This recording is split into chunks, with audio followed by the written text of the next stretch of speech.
victory in game one for Mineski leaves them on the brink of making it through to the first place deciders, which will take place tomorrow. Only one team stands in their way right now and one game away from it as well. OpTic Gaming having played very well in game number one, and perhaps Mineski were a little bit lucky to squeak through with a victory. Can they turn things around in game two? That's the question we'll ask our panel members right now. Nahaz and Capitalist back with us. That's the question. I mean, OpTic showed us enough in that first game, Alan, to suggest that they might have Mineski's number. This might not just be another crushing 2-0. I don't know about having Mineski's number, but I definitely think relative to the other best of threes that we've seen, that this looks like a series that could go the distance. Yeah, absolutely. Yeah, and Cap, what are they going to do differently this time? Obviously, you mentioned initiation was an issue the first time round. How do they fix that game too? Well, looking at the drafting pattern here, I'm not sure if I'm...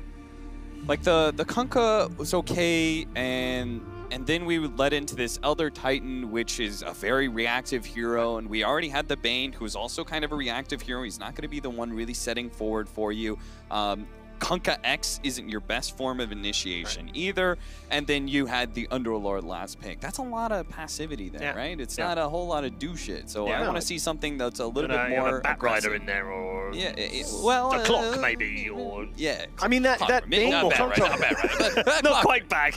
That Bane Kunkka open is very threatening, but the 3 through 5 picks are Elder Titan, right? Very reactive, as you said. Morphling, who the point is more to scale, and Underlord, who's all about defending towers. It felt like that from that 3-pick onward, the draft of OpTic just got very passive. And again, that's just not how they've been winning games. And you're setting up a single core Morphling against a lineup that actually has multiple cores that are going to be able to scale. The Luna as well as the Timbersaw are both going to be able to scale into that game. You have, I think, Nyx Assassin and Shadow Demon are high-functioning supports in the late game. So I think it was naturally just going to be a tough game for them. It felt almost like a draft that was trying to be too cute. You know, the Bane Kunkka combination, then you have this ET that works so well with the Bane as well as the Kunkka, and then boom, a Morphling with the ET. Oh, now the shotgun's going to be super powerful, but what happens if we just take away that shotgun mechanism? What happens if you just don't have a good target to be able to go on? Yeah, but it's not that surprising, right? I mean, OpTic had that success at Starladder. They won home. They had some success in the Super Major qualifiers, but they haven't played that much since then. So maybe a little bit of first day rust coming out. I thought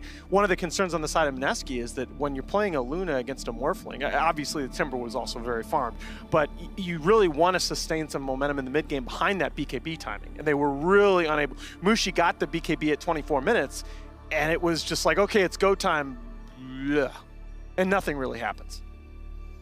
Yeah, I think if you look at the lineup that they had against Newbie, it felt like a very normal, I don't even know what patch this is. 715, yeah. It felt like a very normal 715 patch. Who knows? They're every 2 weeks anymore. Honestly, that was not a joke. I have no clue what I love the fact that we've just been on the road for like 4 or 5 months now, in event to event to event. And actually, Cap doesn't know what.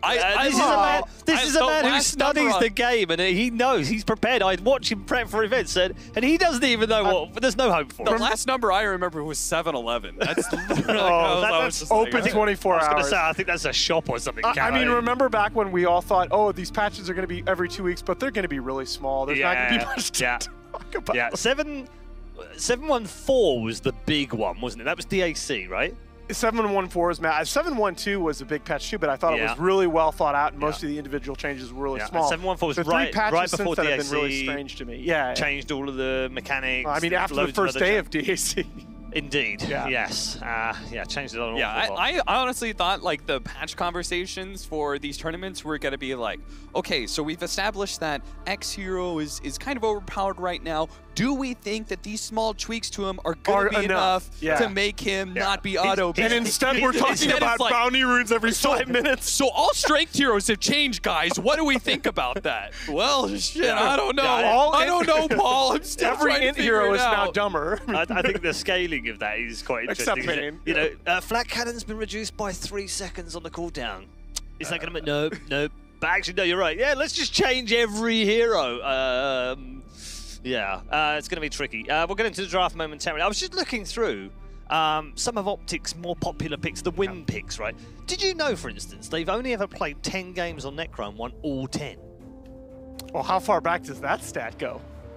Like, if they would like to change that stat, they should pick Play it Necro now. right now. Absolutely. If you would love to be able to get a loss I'll tell you there. what, there is one that's in the meta right now, and that's Nyx. They are 89.4% win rate after 19 games on Nyx. That is impressive. That's a very impressive. You want stat. another But we stat are in, and for we you? did say the clock would be in here, Yeah, but we felt the clock would probably go to OpTic. It's gone to Mineski. I like this. I like both of these opens, by the way. Both these are really clever. First of all, Nice to say. Jabs has been, throughout the course of the DPC season, Jabs has been the best clockwork on the planet. It's not even close. And then on the side of OpTic, I really like the fact that you're taking the gyrocopter away from Mushi. If you're not going to ban it, I think you have to do that.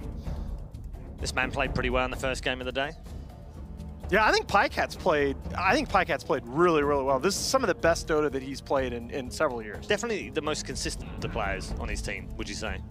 Yeah, it's crazy how... 33's had those outstanding games. You know what? Zay's had the odd, but he's been solid every... when I was think the you last might time be you right. went, oh, yeah, Pycat's had a rough game. You never do you? And the funny thing is, when you talk about these consistent players, most of them are playing more tempo. Pycat has been showing this kind of consistency on scaling carries, on farming carries, the kind of carries that are getting shut down in this meta a lot. Yep, sacked in many teams. I think it felt like he was the only reason that OpTic was having any measure of success. Before they 33 picked got up there, for 33, sure. Right, yeah, so... they are going to go for the Bane, not giving that against the gyrocopter lineup. Good opens by both teams, really. Yeah, nice and solid. Very meta. Well, I think Nothing I outlandish. just think I think it's so risky right now to show both your supports in the opening phase, and I think it's, you know, these heroes like Gyrocopter and DP have gained so much value in the first phase because they can now be played mid as well as the side. Isn't it funny how the meta changes? Back in January, we were saying, oh, we can't really show cores first two. Cores Well, first yeah. two is a bit risky.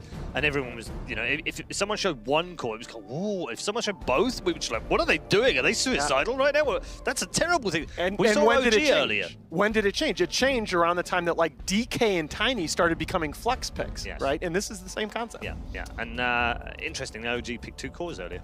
First 2. Yep. This Death Prophet looks really good here, just because it does have... It matches up fairly well against Gyrocopter, I think. And what did Bane Mineski is just ban? not threatened whatsoever, and yeah, take away the... The Dragonite. Yeah, that's the right. one hero I feel like when you pick Ooh. Death Prophet in the first phase, especially against OpTic, that they're definitely going to pick up. Look at Brood the ban, okay?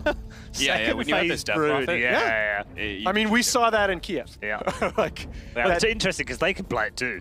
I have literally, I don't think I've ever seen a Death Prophet as miserable as I did in Kiev playing against the 33 Broodmother. That game was just disgusting. I think the thing about this, like, Death Prophet and the Gyrocopter, like, I feel a little bit better about the opening in Mineski, but the thing is that when you have that first pick, I think you're always going to feel a little bit better about your opening because you can pick this core that feels good against the 2 openers of OpTic. Yeah. But Death Prophet, Gyrocopter, like, these heroes that are being opened with in the first 3, it just feels like they're always good. Like, you're never upset about being able to have a Death Prophet or Gyrocopter. So we have established this kind of, these cores that are basically Okay, there's the strong. Doom ban. I was just about to say it's very surprising to me that Doom is still in the pool, but Yeah. OpTic are going to take it out.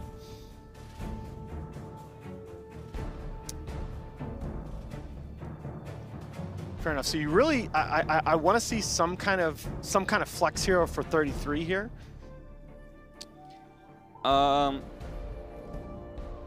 So I will just say that. Oh, never mind. Maybe- Sorry. I was going to say Night Stalker still out there. OpTic banned it in the first 3. Any of those Crimson Guard heroes are going to be mega value against the Gyrocopter here. Yeah.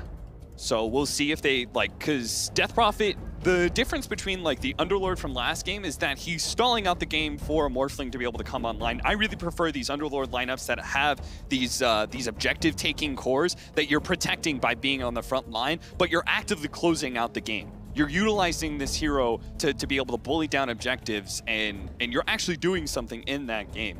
And I feel like it could be a good game for an Underlord for Mineski. But always better to leave Ice's heroes for later in the draft. What about like a... Oh no, Leshrak's already out. Okay. All right, very stable. The Zai Rubik. Again, you got the Exorcism potentially on the other side. All right. it does mean that between your two supports, Yeah. you don't have a real good save mechanism. You still have the gyrocopter that needs to be kind of protected. So you're going to have some really big frontliner for the OG team in the 4-5. Sure. But it's... Tell you what, sorry, Anna, I'll tell you what I'm noticing stat-wise right now. So far, the 3 picked for OpTic, they are 50% win rate on Gyros in 7-1-1, 57% on Bane, and 50% on Rubik. On the flip side of that, Mineski are 67% win rate on Clock, 61% on DP, and 75% on Disruptor. Much more comfort picks for Mineski here. Well, yeah. So that's part of the reason I hate win rates. So sample size is important. And, Yeah. There's a fair few in here. It's not, you know, they're 9-3 with Disruptors at 7-1-1, 8-5 on DP. Wow. They're decent, you know, decent amount of games. Okay, at so 7-1-1. Cap, let's talk about this Darkseer hero, because this is still not a hero that I don't feel like I fully understand Darkseer after the remake. It felt like with the change to Vacuum, that you need to have kind of wombo combo potential with that hero. Vacuum needs to be impactful, and I don't see that on the side of OpTic yet. I think a lot of the Darkseer, the power of the Darkseer right now comes from the Helmet Dominator and the active split pushing that you can give in that aspect. I am still concerned about this pickup, though, more because of the fact that, one, you didn't know your safe lane core, so you don't know whether or not the Ion Shell harassment is going to be effective to the start of the game. Here we see a Lycan pickup, so it's not going to be, right? It's either Death Prophet or Lycan that is going to be in that side lane. They can run the Death Prophet there, so I think it's not going to be as effective, particularly since they do not have a 4 position that really utilizes the Ion No, Shell. you're right. They don't have that beefy 4 to run at you, and Lycan, his regen now is just so high. He goes that Ring of Health early into Dominator. He's not going to be bothered as much by Darkseer. Like you face up against an Animage, he has to actually get to the shop to be able to buy his Ring of like it's just like, I naturally have Ring of Health always. Right. So I don't know. We'll see. Like, that said, the Darkseer does fit the bill of this Crimson Guard builder, the early utility item builder. He can easily go Dom into Crimson, into whatever else he wants. But they have 0 lockdown that is good versus this Lycan. Feels like this Lycan pick was not only effective versus the Darkseer, but the lack of really strong lockdown. Because if you look at OG, you say, oh, they do have lockdown, they have telekinesis, they have sleep, and that sort of thing. But it doesn't control the big minions that are going to be running at you. So even if you stop the wolf, his puppies are still getting you. Yeah, they're still. That's the thing. That your hard lockdown comes from 2 supports that need to be playing far back in the backline, and that are going to get run at by all these minions. I mean, it's great. You sleep or you TK Lycan, you still die.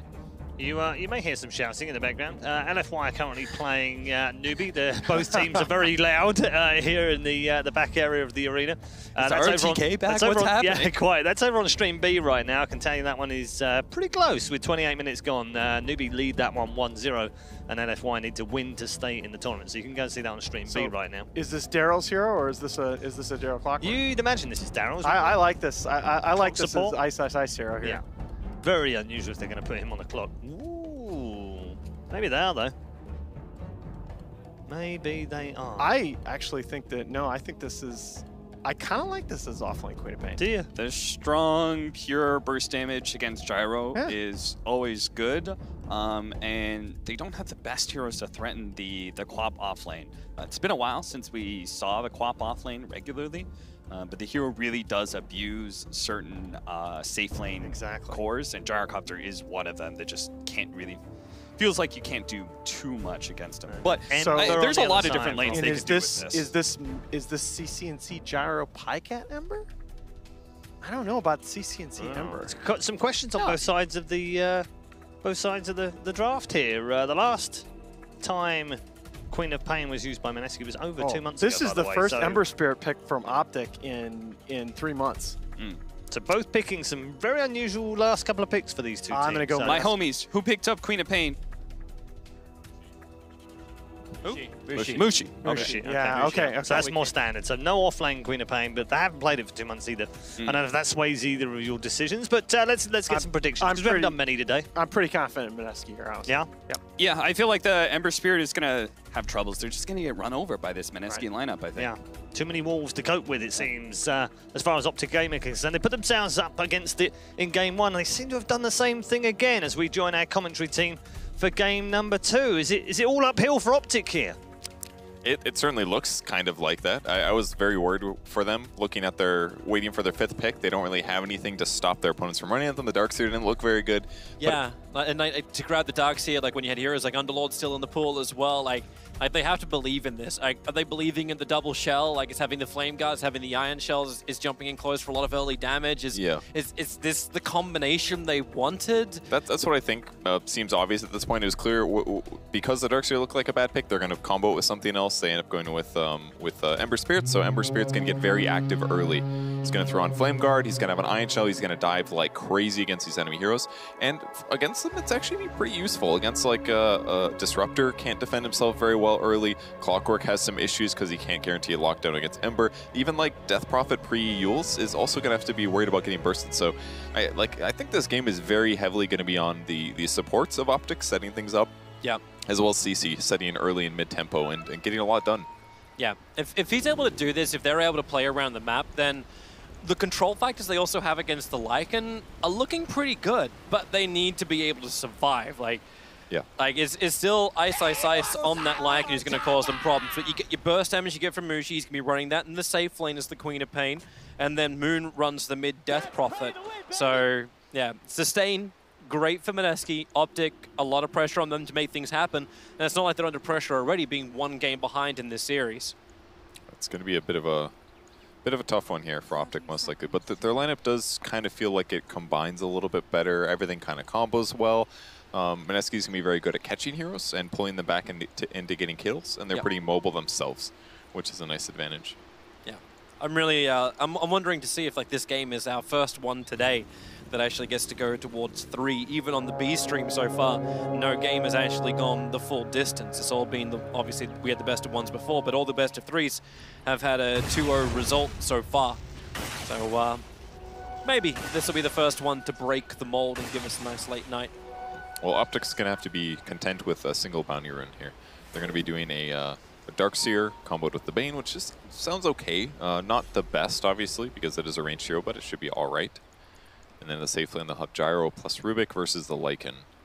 I'm wondering just how quickly too they can kill off that Darkseer creep. Normally you can have like these single target heavy damages which can just get rid of the Iron Shell, and then it becomes a little bit more of a waste. It basically doesn't matter. They're just going to get the denies is most likely what they'll focus on. Unless they're enfeebled.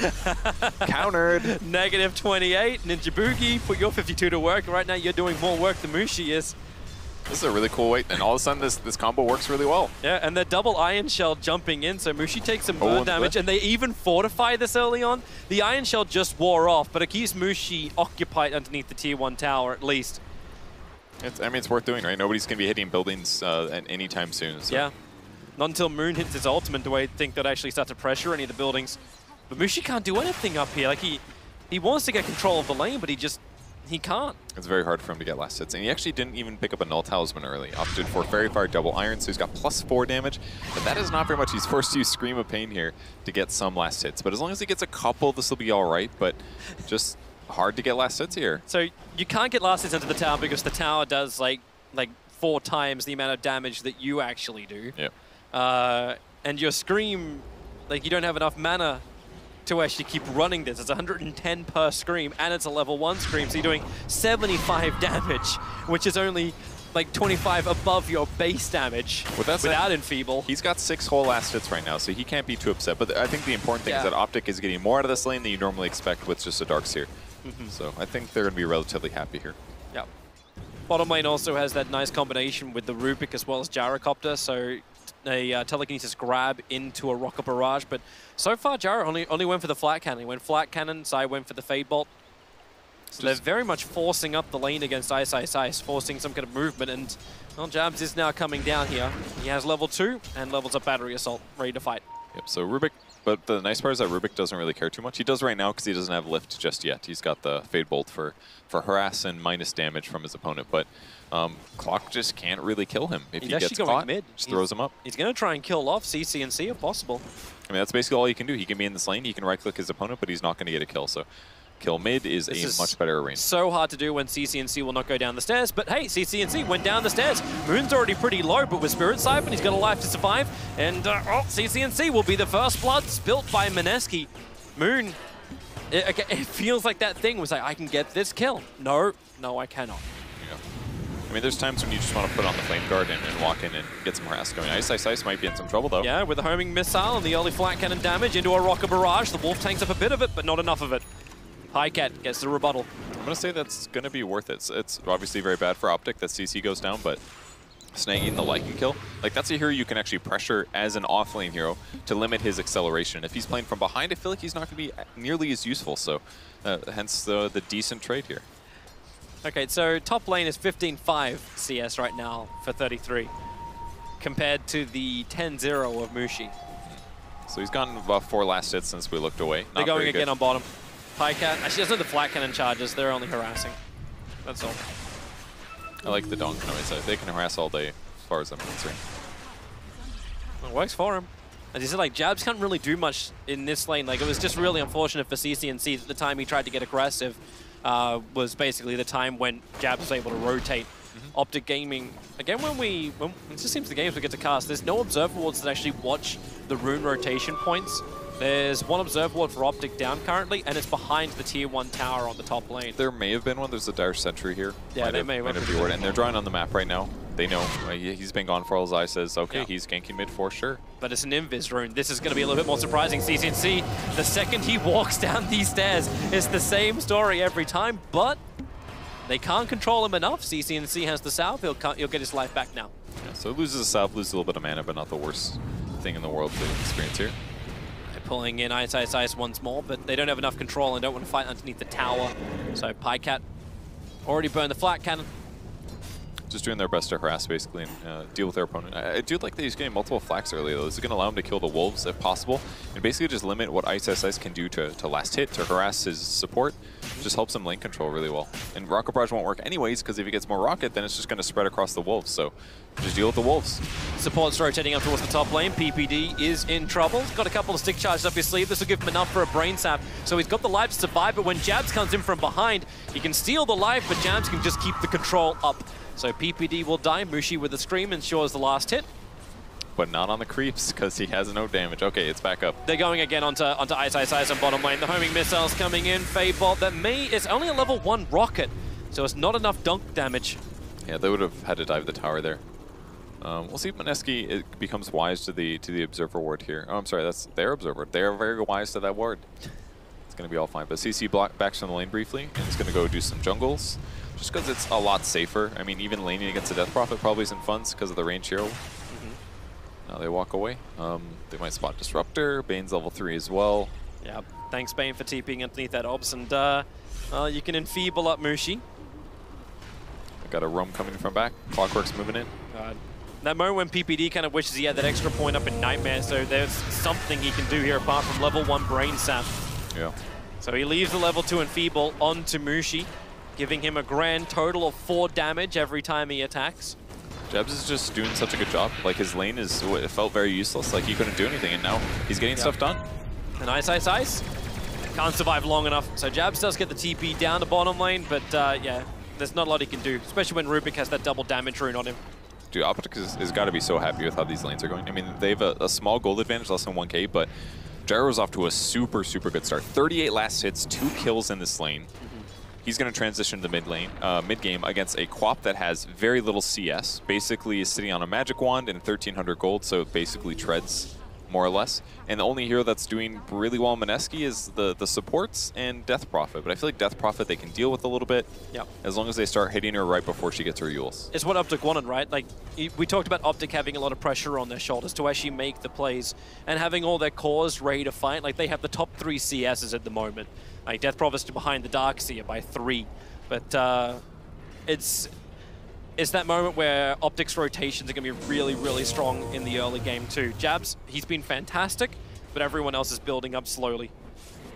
Moon crossing the river a little bit, looking to get a setup kill here. Want to punish the Rubik if they can, but so just a little bit ahead of them in prep here. So PPD's up too far. This will be a probable kill. Mushi. He's got the Shadow Strike. Nightmare now for PPD.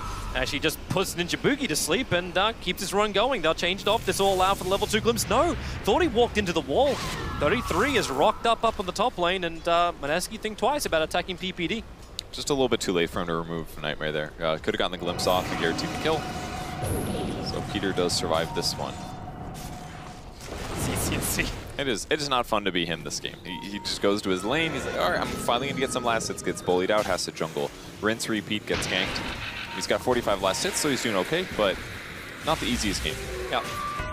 Donk, bottom lane. Here comes your call down as well. Lycan, no way survive. Nothing to help him.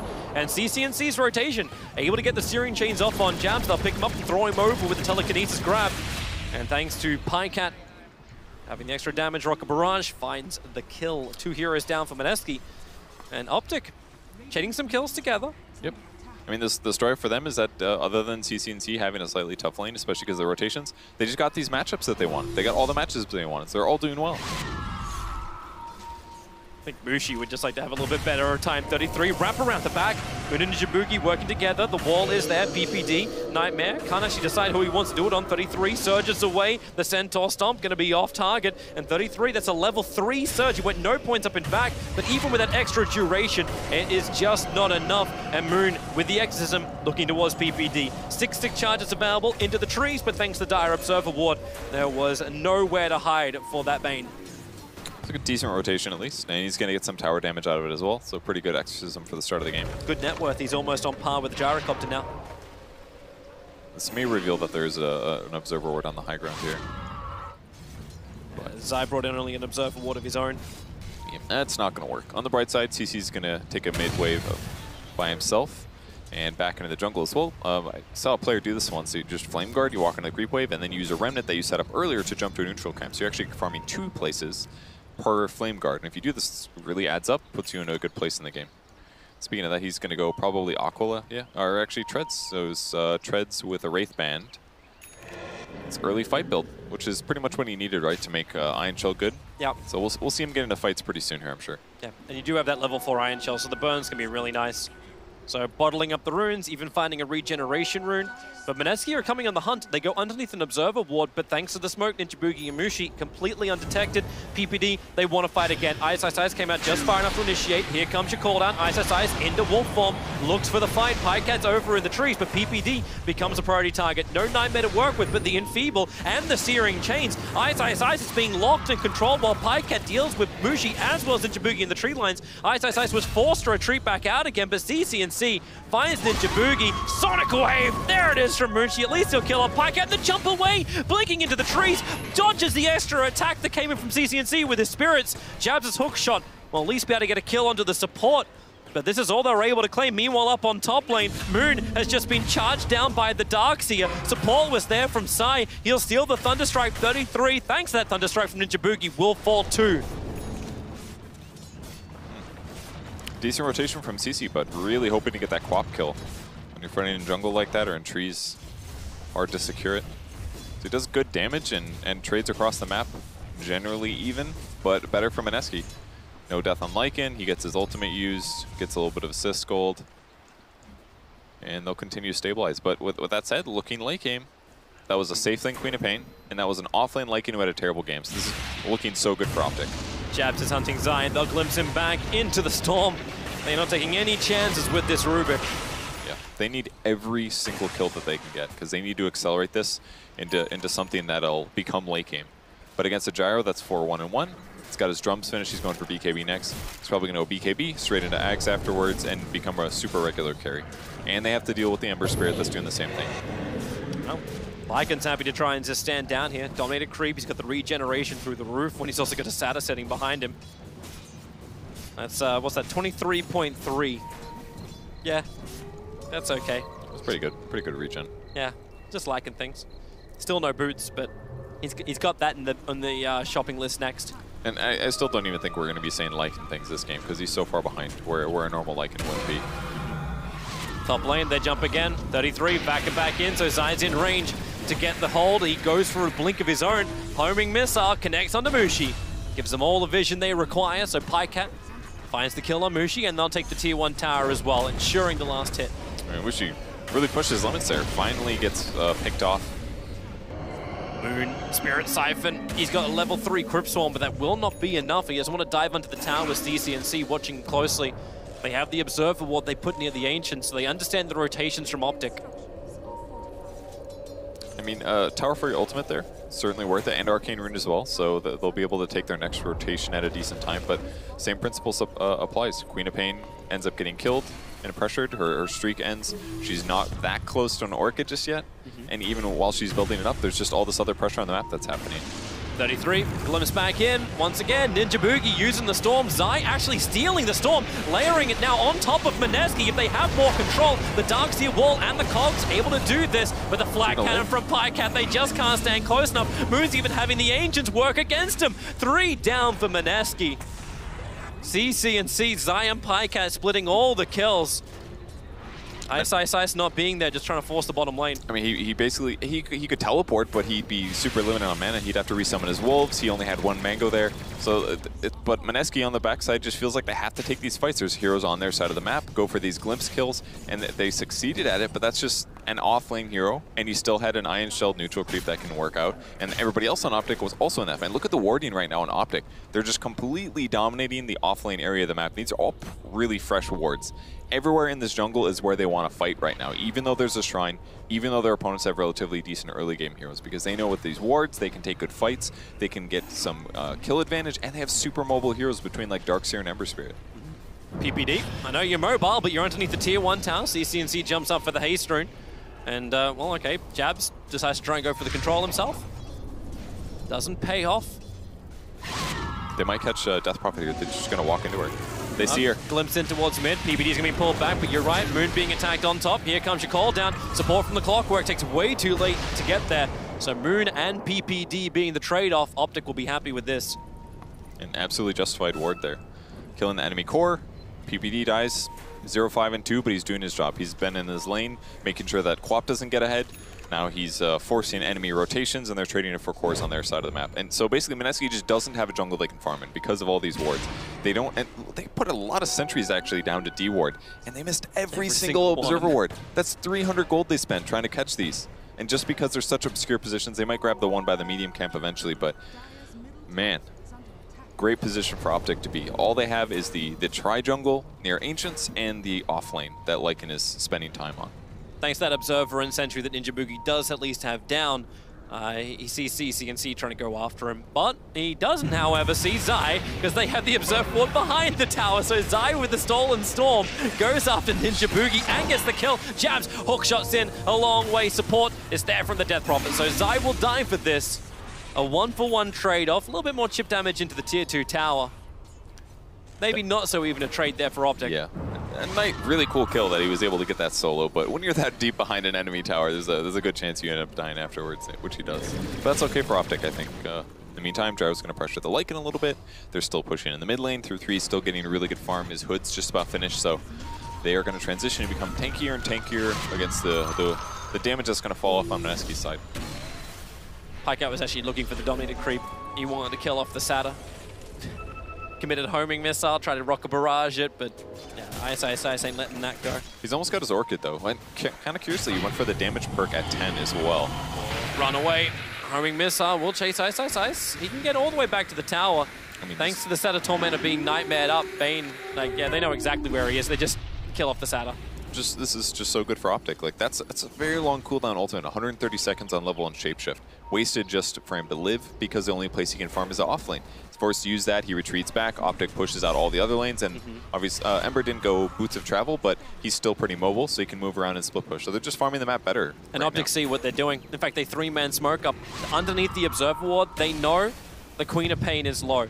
They will have a hard time getting that kill, however, but they shouldn't put themselves in a bad position thanks to the Observer ward between the tier 1, tier 2 tower and mid. But then again, Mineski, they jump forward, going up to Zai. He'll get stolen cogs and pushes Jabs back out of it. This is why Rubik's so good against the Clockwork, but in mid lane, it's 33 on the run. They want to glimpse her around, but here comes Pycat. BKB is up, Flat Cannon turns on. Ninja Boogie has no way to survive this. They'll claim the mid tier 1 tower, but you know Mushi wants to fight once his BKB is gone.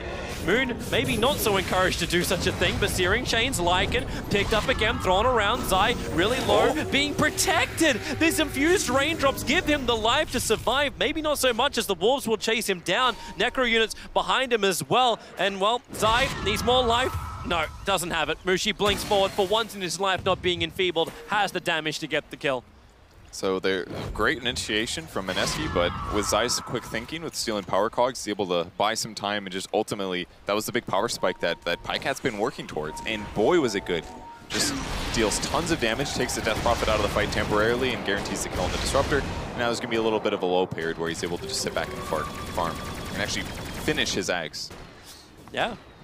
Finish up the Aghanim Scepter, just have a good old time. Get to that, like the item you always want to have before the BKB. Thanks to Orchid, you can take a bite of PPD. Mushi was waiting under the cover of Invis. And this is great. It is just a bad time for PPD, but 0 for 6. Everyone's trying to attempt for the Milk Award today. Yeah, we didn't have it in the last game because they didn't win. That's right. I mean, the Orchid on Mushi is definitely useful here, and grabbing those solo kills are great. And this is maybe one of the better things that Mineski is going for them now, is that he can be the hero in the off lane that walks around here. Lycan, because he's behind, can't really get those solo kills with his ultimate, but Mushi certainly can. If it's pretty much anybody other than Gyrocopter, they've got to be careful. Even CCNC, just starting on his Orchid now. Once he finishes at his own Euls to protect against the Orchid. Once he has that, he can also defend against Mushi. But for now, there's this little period where Mineski can kind of four-man with the other 4 heroes while Mushi plays the bot side of the map, and they're still exerting gank pressure while also looking for good team fights. This 4-man is really hard to make work, however. 33, and he's going to help him out. In fact, Wall, try and create a couple of copies. OpTic knew what was coming. Mineski smoked underneath that Observer Ward in mid lane. That's why they knew what was going on. And drum charges, OpTic now want to try and fight these units, locking up jabs. He doesn't connect the hook shot. He was looking for Moon, but Moon actually stepped backwards at the last moment, meaning that Jabs does not connect with the hook shot. Mineski will waste a smoke and lose their clockwork. Pretty good punish. I mean, 3-3 got slightly lucky. I mean, maybe he saw his opponents coming and therefore surged into them to break the smoke, but they don't have a good initiation. They don't have like an instant stun setup other than something like Clock Hook into Disruptor ulti. They'd have to wait 4 seconds, then go for the Glimpse combo, and at that point, you've got this really high HP Darkseer with a Vanguard and a Helm of the Dominator and a Hood, and you'd be trying to kill him under the enemy tier 1 tower. That's just not going to work. So perfect hero for OpTic to have get ran into there. Where are you going, Zai? Okay, just chasing up. He wants to kill the Glimpse back, making sure that Lycan cannot get stunned, but Searing Chain, CCNC will reach the timing right. Homing Missile holds him there, and goodbye Ice Ice Ice for just over 40 seconds. More pressure can be applied to this top lane. And they already pushed out the bottom lane too, because you had the Darkseer who went down there about a minute and a half ago to give it momentum. Yep, very easy for him to do this, walk away from the lane again. He doesn't necessarily have to get that close to Mushi. Into the storm, Ninja Boogie looking for the kill onto PPD. He doesn't have the range to get away from Moon. They'll Crypt Swarm and Spirit Siphon him down. This is just one of those times when PPD can feel justified all chatting. Spirit Siphon, jump forward, up the Queen of Pain. Mushi, well, he has Orchid, but doesn't really help him in that type of scenario. No defensive item for the Queen of Pain. Huge kill. He's still trying to get that. And the Searing Chains lands. He's about to get his +1 Searing Chains second as well. So 4 seconds of Searing Chains coming up soon. Going to be very good against heroes like Queen of Pain. But, you know, 1,400 gold, he'll have BKB finished. Then things like that won't happen. But the fact that it did momentarily here, they farm the enemy jungle. They can push out the safe lane. They've got the mid lane. Just, it feels like OpTic has been controlling the map more. But with that said, Mineski is still sitting really close in terms of farm. They're also doing a very good job being fully farm efficient. Yep. It's not like any team is crippled going into the fight. Like, they've all got a lot to work with. It's all about the initiation, which so far has gone pretty well for Ninja Boogie. Like, it's always, it's kind of dragging PPD into the fight, not the hero he wants to have. Yep. PPD is that sacrificial position. And well, here we go again. Hook shot forward. Don't let him really fight back. The Nightmare is out, but the Battery Assault. Everyone could just be Nightmared for half a second, but PPD still dies. I mean, he walks into those positions because he knows, let's spot the enemy team. They can go for me, totally fine. My team gets the tower. That's a good trade every time because he's only dead for 20 seconds. By the time he gets up here, OpTic TP's down. They push out the lanes a little bit. Everything looks fine, and then he can go suicide again. Yep. The downside is they did lose the Observer Ward he planted. That was one of the reasons he was there. So the Sentry Ward went down very quickly from Mineski. So vision-wise, where we talked about OpTic having like those 4 Observer Wards, watching the northern, like watching the dire side of the map, now they're totally dark on the map. There is nothing giving them vision anywhere. See if they can get the reads here. Got a Euls here. He should be able to jump away with this. Defensive Euls and quick Spirit Jump all the way back up to top lane. They burn the storm of Ninja Boogie. I mean, I don't think they were going to kill him. I think Clock accidentally killed the wrong cog, though, prevented the push. Not that it mattered, I don't believe, but they just don't have any other follow-up. They've got Cog push, they've got Disruptor Silence, that's it. And the Orchid. And now that he's got Yules, if they don't have all of those tools at the same place at the same time when they actually catch him, he's not going to die. So now CC feels like he has a free game. Clockwork can't even lock him in because now Zai has a blink dagger. So whenever Jabs gets his jump, Zai can jump straight back again. In fact, Zai just jumps in straight away. The hook shot, it'll land on the range creep, allowing CCNC to get the Searing Chains out onto Jabs. Difficult to keep that chain going. Zai glimpse, they got the vision just in time. Disruptor, also the range in time, and well, CCNC, he wants to stick around and fight. That's not really going to be enough to help out his teammate, however, but support in the form of PPD is arriving, and the Darkseer, and Pycat, so Mushi, Orchids quickly, and Mineski in full retreat. PPD's just happy he wasn't the first to die in this fight. He's like, I get to do something. And they all walk away. And now he's like, all right, where am I dying next? Let's plan this out. It's amazing how much space Ice has got this entire time. Yeah. A hero who we haven't even mentioned really being in the fight. Now has his level 3 Necro book to go with the Dominator, going in for Assault Cuirass after that. Really becoming a big powerhouse in that push power of the Lycan. With that said, on the net worth though, he's just equalizing where the Darkseer is. Whereas if he actually did have a stable lane, or maybe some easy farm, like his threat on the map would be so much more, but he's literally just been a farm monster, and that's it. CC does get caught by the Static Storm. This could be enough. Yep. No. Jump away, another quick jump. They glimpse him in, but the Spirit, he managed to get up the hill and away. Meanwhile, while that happened, the pressure Ice applied in the bottom lane ended up with 33, denying the tier 2 tower. Much needed gold for Mineski, which will go begging. That was a really nice escape by CC, and that's going to land. This could be Peter dying. He had a troll. Oh. He had a troll. 33 gave him the movement speed. Now 33 out of his comfort zone. Maybe a little bit more back into it with the Crimson Guard freshly arriving. A little bit more survivability for both Zai and 33. Zai stealing the dog form. Ice can't keep this chase up. Surge is coming back off cooldown. Troll Trap. It's actually available, so 33 can't run out of this one, but it's up a little bit closer towards Roshan, where Pycat had to BKB called down and run away. 33 can now finally die. Pycat will go down too, so will everybody else. CCNC, Searing Chains, Mushi, do you have anything more left really in the tank? Not really. Yulceptor will dispel the Orchid, so Jab's control factor not really doing enough. They're trying to get rid of these Necro books of Ice, which transition from the fight to bring him back in towards Roshan. You've already lost your Exorcism, but maybe Ice can do the rest of the work to kill off Roshan. No buybacks available. What can you do, CCNC? In through the rear? He's only got one remnant, so if he goes in, there's going to be no escape. It's onto the Clockwork PPD. He's actually got the damage. Does he? No, he doesn't. CCNC trying to barrel his way forward into Roshan with a sleight of fits. Radiant will kill off Roshan. Ice does get the Aegis the Immortal. So CCNC not back to life from that death. Glimpse off cooldown in 5 seconds time. If they keep the vision on PPD, they have the range for the glimpse. Maybe not so much when Ninja Boogie gets caught by his own creep wave. There's the vision, there's the glimpse. And PPD, welcome to a world of hurt. Zai, he ends up stealing Spirit Siphon. That won't help his teammate. Unless he holds this for a very long time to get build up 4 charges, then everything's going to be okay. But really nice play there by Jabs. He puts up the cogs right before he ends up getting killed by Peter, and that allowed them a stun and a disable just long enough to guarantee the Ember kill. So, but either way, OpTic does steal the Roche last hit, so they get the gold from it. No Aegis for them, but I think they're relatively happy with their position here. Okay, Ice. Confidence from him. Zai's Blink Dagger. He used it to try and get closer. We're forcing some pressure onto Pycat. Don't let him farm safely. And the fact that it's an Aegis on Lycan, I don't think bothers me that much. I think if that was on like Queen of Pain, for example, it would prevent them from going for like a chain grip or chain stun into kill. If it was on maybe Death Prophet, kind of similar pattern, although she does have an Andus, so she's probably fine. So I think this is okay here for OpTic. Do you actually like going both Aeon Disc, Yulceptor, and BKB on a Death Prophet? Or is it a little bit of overkill? It's definitely more overkill than what you normally see on Death Prophet, but when you're up against this much magic damage, like an Ember Spirit, you cannot handle just being Searing Chains for 4 seconds. It's way too much to deal with. If he has to use the Yules every time, or for 4 seconds, and he's already used Yules, he's still going to die in those moments. You need to move as a Death Prophet to not die, and if he can just become magic immune in these fights, he's going to have a much better time. Well, the BKB is done. We'll watch that sustaining Death Prophet till the ends of the fight. CCNC, he's gone for that little extra magical damage with the Maelstrom. And queuing up a Shivas here after finishing his Blink Dagger, so it'll be a little bit easier for him to jump into dangerous situations and not get picked off. I'm a little surprised he still hasn't finished his Ring of Aquila. It's such a valuable item on agility heroes, and would have made a lot of sense for him to buy it, but he just didn't feel like he needed the armor too much, I guess. A little surprised, but... 4-man smoke from Mineski, looking for a fight over in OpTic's jungle, but it's not really going to come. Instead, OpTic Gaming are looking down towards the bottom lane. They got the tier 1 tower in mind. Mineski can do the same type of thing, but no, they're siding the mass TPs. They look to the bottom lane.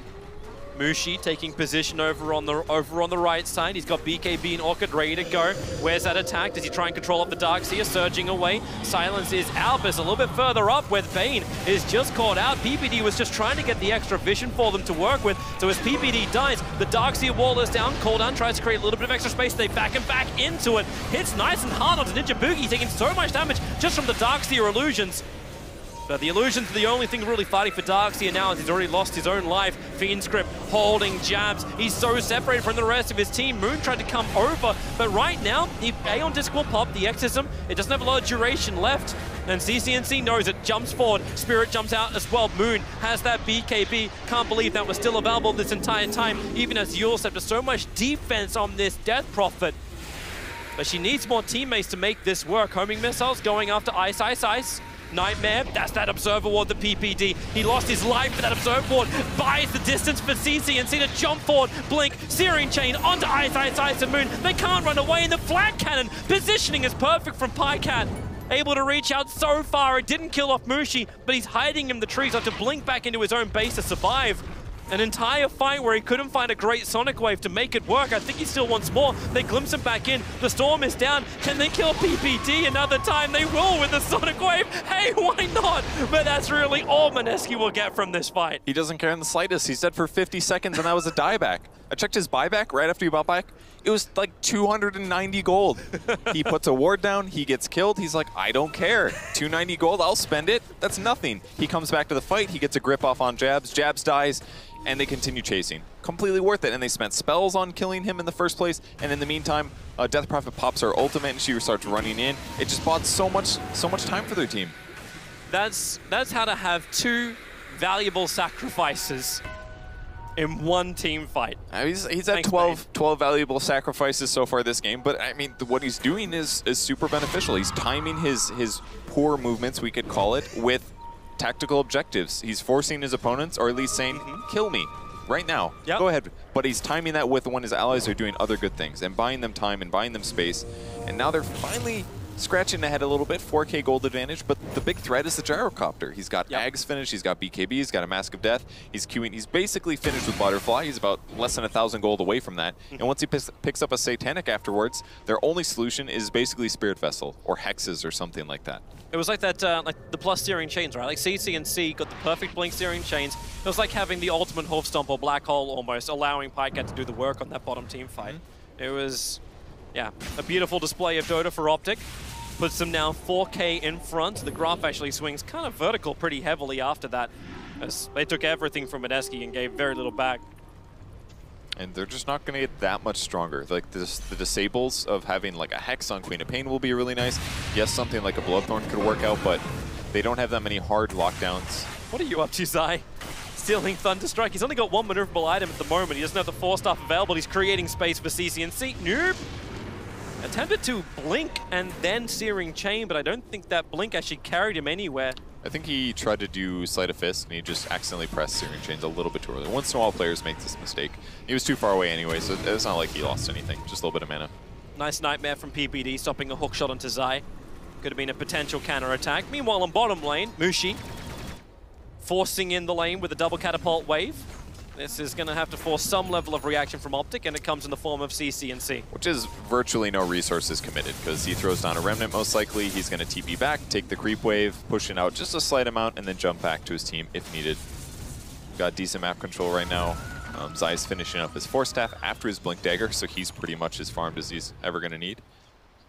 And there's the Butterfly finish on Gyro, so the positioning here, the game positioning at least for OpTic is solid. The gold graph is still pretty even.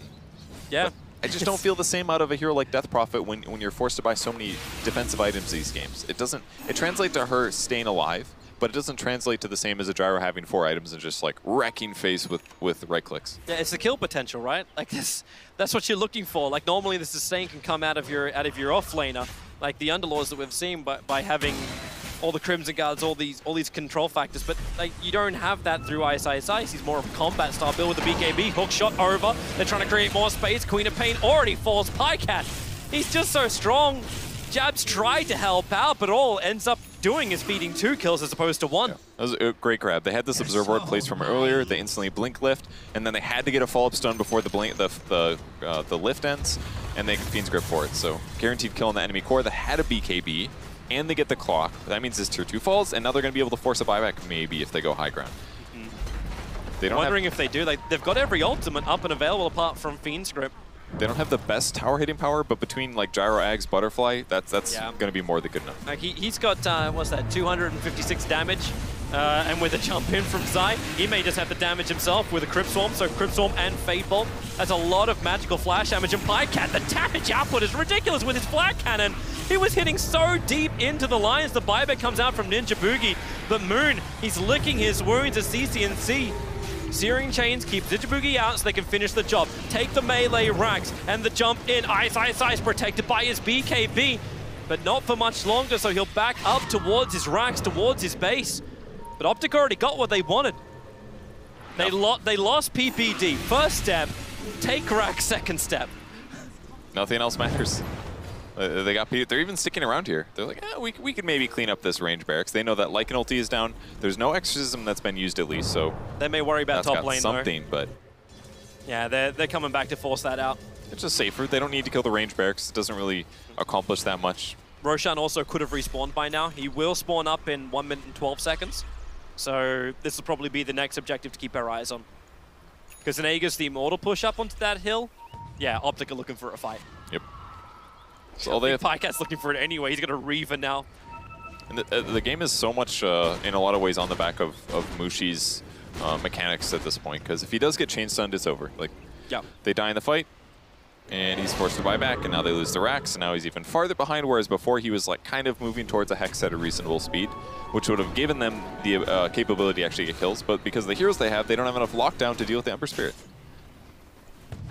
So, I at least like the fact he's going for some kind of control item, like going for the Hex. I suppose like finishing Lincolns or finishing Shivas, he has the survivability that comes from just having the plate mail and the ultimate orb. Even though it doesn't block the initiation that can keep coming in, like Zai's control, I think he's just looking for him every single time. Even if he has Lincolns, he'll just use the Force Staff to break it. And that's the other nice thing about Zai being really farmed is that when Lycan goes for the backline, those are the heroes he wants to find. He wants to find Bane and he wants to find Rubik. But with Rubik having this many defensive items, he should be able to ensure that he doesn't get caught by Lycan and right-click down. Peter's going to die. That's... But it would only be the 14th time, which literally does not matter very much. Yeah, but he can't really go for the Malka Ward. Like, Peter wasn't totally selfless because he's got the 2 kills to his name. He should have stopped his Fiend's Grip. Been like, someone take this. Yeah, hold this for me. It's gold. Well, that's a... attempt at Roche here. They can definitely kill this over time. Ooh. They found Zai. He was trying to go for a little bit of a dewarding mission. Lost the Gem of True Sight. They can't pick it up, however, because to do so would hold them too long close towards Pycat. He hasn't burned the BKB just yet. He's trying to wait for the right time to combine it up with the Satanic, but they're losing too many players. Pro support's gone for OpTic. The Darkseer wall is there. Ice stands his ground, but here's Pycat with the Satanic up, getting his life back in again. Moon up into the air, defensive. Let that Exorcism do some work as they jump up high at Mushi. He gets the Sonic Wave off, but he's being controlled. The Searing Chains do the work. Pycat will finally go down. He does not have buyback, and Moon is still alive. Right in front of Roshan. CCNC will jump in. The Cogs push back for half a second. Darkseer, he's dying to the urn. He'll finally fall. The Searing Chains, the Spirits come back in, giving the life to Moon. And OpTic, they've only got one player. It's CCNC. Roshan is low. You know, Mineski wanted the silence. CCNC, defensive Yule Scepter's up, however. Sleight of Fist, he's got a lot of targets to work with. Where's that lightning bounce? Doesn't have it. Spirit jump away. The Necro units will chase down. They got another 35 seconds on those things. They're there for a while, but Rubik's coming back. Bane's already back to the world of the living. Not to mention the bottom lane has pushed in so far, the tier 4 towers being attacked, but who cares if you can get Roshan, CCNC, Sleight of Fist in, Zai gets the grab, over on Disruptor, throws him into the pit, stuns on the Moon, Roshan, 100 life, 50 life, they have it now, hands of Ice have the Aegis Immortal Heal, BKB looking for the engagement, Moon, however, CCNC was focusing him, a Fiend's Grip, PPD, he does it, he holds him in position, they'll burn the Aegis Immortal, Zai, what have you got? He's got Silence, try and hold the Lycan here, there's not a lot he can really do to get away, he's not really that survivable when you do not have the shapeshift, so pick him up, toss him around like a rag dog, and they get the kill, Ice will fall. A lot of tips going back and forth. Yeah, CC actually held on to the game really well there. He was the last player. He didn't make any major mistakes. He bought time, and that forced, at least, gave them the ability to actually clean up their opponents as soon as they finished the Rosh. A great grip as well. Once you kill the Lycan and he can't run away, that guarantees the Aegis is dead, and all that advantage that Mineski just worked for was wasted.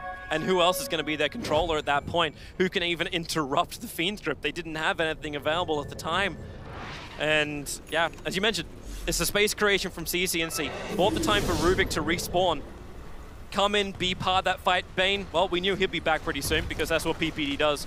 I mean, for a moment, it looked really bad for OpTic, though. They basically got caught accidentally, hook shot onto a Rubik who had just bought a gem. They lose the gem. Peter tries to grab the gem. He also dies trying to save the gem. It just looked like a train wreck. But luckily, the gyro was so farmed that Satanic keeps him alive. That allows him to elongate things. CC makes some solid plays, and they're able to stabilize. 7k gold advantage now for OpTic. The aim is looking really good for them as they go high ground. CCNC jumps in, he's looking for the supports, he doesn't want Moon. Moon still has that cheat, so he can survive pretty easily, but they back him back into the wall, creating copies of both the heroes with the Sleight of Fist. They had the vision, so Disruptor will fall. Meanwhile, Objective Gaming from Pycat takes the melee racks out. That's now the second lane. Hookshot, jabs, wants the initiation. The Sonic Wave is great. Spills out to 3, but they don't have the follow-up. They can't get past their own cogs, so jabs being tossed around, hit by the rockets, and they can't even catch the Darkseer. He exited through the north, but then again, Lycan, the king of the north, moving in for the kill onto PPD. All the units will do the work for him while Lycan slumbers in the winter. Not good for Peter, but again, doesn't matter that much. Huge play there from 3-3. 15. As soon as, that was a really good moment for Mineski to go in. The Gyrocopter is about half HP. He had Satanic ready, but there's no creeps to heal from.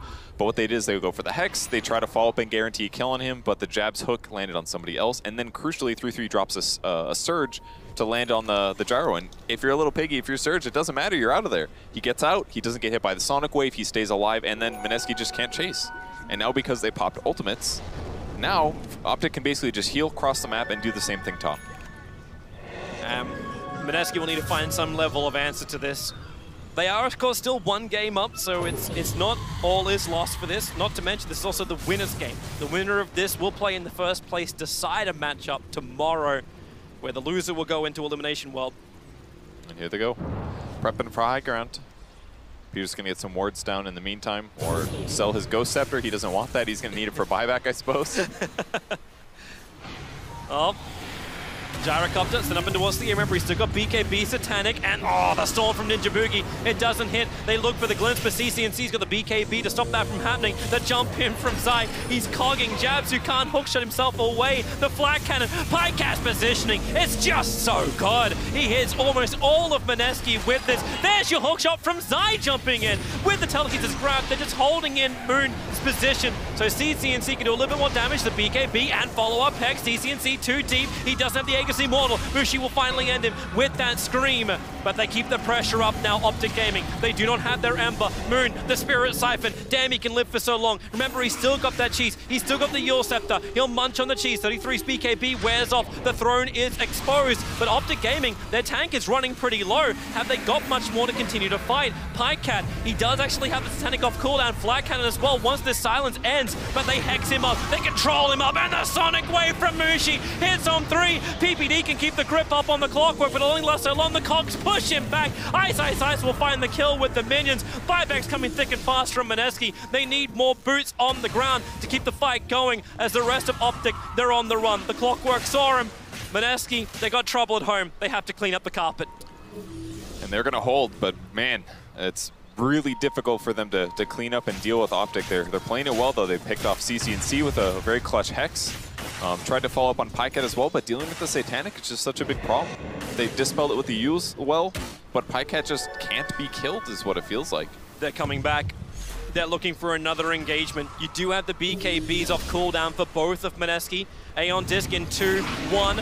Now Moon will also have some survivability. Disrupt, however, is not so lucky. Aeon will pop, and Moon just burns the Exorcism. He wants to fight him with a hawk shot from Jabs. They maybe just held him in position long enough, but Pycat, the flat cannon damage is spilling out. This time, however, Mineski, they're tanking through it. Mushi, maybe not so much. Has to jump himself away with the Blink Dagger. Zai will finally go down and ripping that extra Exorcism, which was on the ground, but now Pycat, Moon, defensive Yule Scepter, up once more. There's no BKB, but the Donk, he has to blink up. Jabs creates the space. Where's that Sonic Wave? Not available. Ember instantly Hex. Mushi, he does have that Orchid to try and control him a little bit more. You have the Yule Scepter available, but it's back in that mid lane. It's all about Ice running away from Pycat. He's the last real core. No buyback from him. Actually, Mushi, he will commit his buyback, and Moon's back at base, but with no Exorcism, he's not a real core anymore. They're coming to end this Enforcer Game 3 OpTic. And there's almost nothing Mineski can do at this point, except for throw their bodies away. Yep, well, there's one body, and it. GG, well played. OpTic Gaming take Game 2. And just like the other series between Newbie and LFY, it just seems the last games of the day just have to go to 3. Yeah, I mean, I'm excited. That was a really good series so far. We'll see a third game. Seems like the draft is a really big deal. And in the laning stage this game, OpTic knew what they were doing. The only person that had trouble was CCNC. All the other lanes went fantastic for them. Nobody even... It felt like Pycat was never pressured the whole game. There was like a couple Hex moments where he was in danger, but his team almost always backed him up. Yep. They honestly didn't get a single Roche this game. It was they were always there for the Roche, but it was always the Aegis going into the enemy team's hands, and that was one of the reasons they were able to hold on to the game. But they just couldn't secure kills on the important heroes they did. Yep. Pycat having all the space to fight. Mineski need to find an answer. A couple of guys who may have that answer are over on our panel. Yeah, they are indeed. After a good win by OpTic Gaming, a difficult draft, perfectly executed. Well, maybe not perfectly, but very well executed. Means we do have our first game, our first series that goes to all 3 games. And the House and Capitalist here to break that down and look forward, of course, to Dunbar 3 between these two. And you know, he said it could be an uphill struggle, Alan, this one for OpTic, and it was for a little while in this game, and it didn't always fall their way. The Roches obviously went the other way as well, so they were up against it, but that was well done. They executed really well, and I'll give CCNC a lot of credit. I haven't necessarily been convinced by his Ember Spirit play in the past. He played very well on that hero in this game in a situation where he was behind early and he could die in a lot of those mid-game fights, but to me, the game turned on Mineski's approach to the 2 side lanes. I think it's you can talk about should the Quap have been off lane and should the Lycan have been safe. Fine. Sure. I think that's almost a mistake, though. I think the big problem is that they were almost playing triage with the 2 side lanes. It was like they didn't want either of those 2 cores to fall too far behind, when I thought they should have made a conscious decision to sack one of the 2 cores, the Lycan or the Queen of Pain, secure the game for the other. As it was, with Moon, the only core that was getting farmed, it was really left to Jabs to start these fights. And how many fights do we see the Jabs clockwork hooks in, he dies, and then nobody on Mineski knows what to do? Yeah, it seemed like they had this concept. I remember when they did it was at MDL, they did the Ice Lone Druid off. Yes. Right? And you had this very active 4 on your team that was going to be able to just like take a lot of fights, right? And you had this off-lane Lone Druid that just ended up just demolishing towers, right? Took it tier 1, took it tier 2 super early. It felt like they had that concept with the Lycan a little bit here, but it just didn't work out whatsoever because, as you said, they had to be able to help out this Queen of Pain. Queen of Pain can't really afford to have this kind of bad laning phase. Mushi just consistently had very little impact in the game. Just, you know, you have a bad start in this hero. Ember Spirit is able to make that kind of comeback, though. And I think CCNC actually kept the game together. What was it, that Roshan 2? Whatever that one that was, where they were inside the Roshan pit and it was just CCNC left. And he just wasted a ton of time on the Mineski side. They looked like they were super uncertain about how they were going to deal with them. But I mean, in these fights, you're constantly seeing OpTic pushing forward, exploiting the fact that these other 2 cores of Mineski are underfarmed, and you know, Death Prophet is not going to win at this level as essentially a single core. And as a result, the big thing to me, as a result of the other 2 cores being underfarmed from so early on, the lineup from Mineski felt extremely slow at all phases of the game.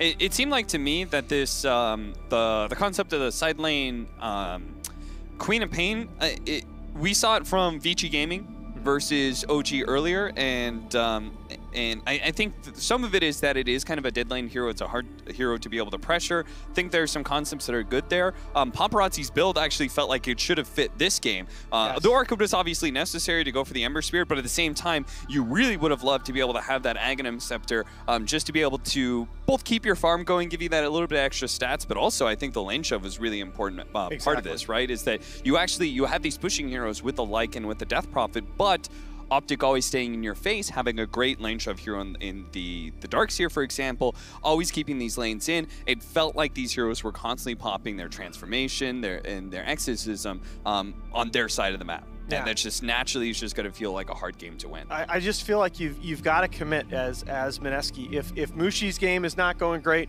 fine. You let him come back as the course of the game goes on, and you concentrate on getting that early Necro book up on Ice Ice Ice to create that space. If Ice Ice Ice has to get sacked, that's fine. We've seen Daryl come back into the game on dozens of different heroes in his career. It just felt like at points in this game, Mineski didn't know what they wanted to do in terms of farm balance with their course.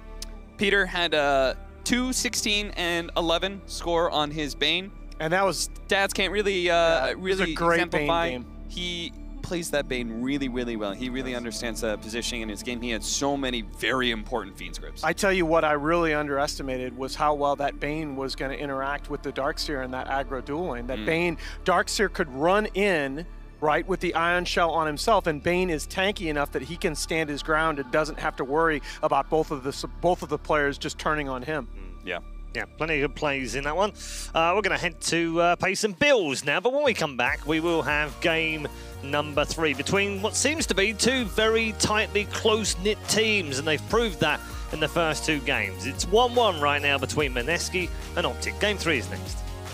They can definitely kill this over time. Ooh. They found Zai. He was trying to go for a little bit of a dewarding mission, lost the Gem of True Sight. They can't pick it up, however, because to do so would hold them too long close towards Pycat. He hasn't burned the BKB just yet. He's trying to wait for the right time to combine it up with the Satanic, but they're losing too many players. Both support's gone for OpTic. The Darkseer wall is there. Ice stands his ground, but here's Pycat with the Satanic up, getting his life back in again. Moon up into the air, defensive. Let that Exorcism do some work as they jump up higher. Mushi, he gets the Sonic Wave off, but he's being controlled. The Searing Chains do the work. Pycat will finally go down. He does not have buyback, and Moon is still alive. Right in front of Roshan. CCNC will jump in. The Cogs push back for half a second. Darkseer, he's dying to the urn. He'll finally fall. The Searing...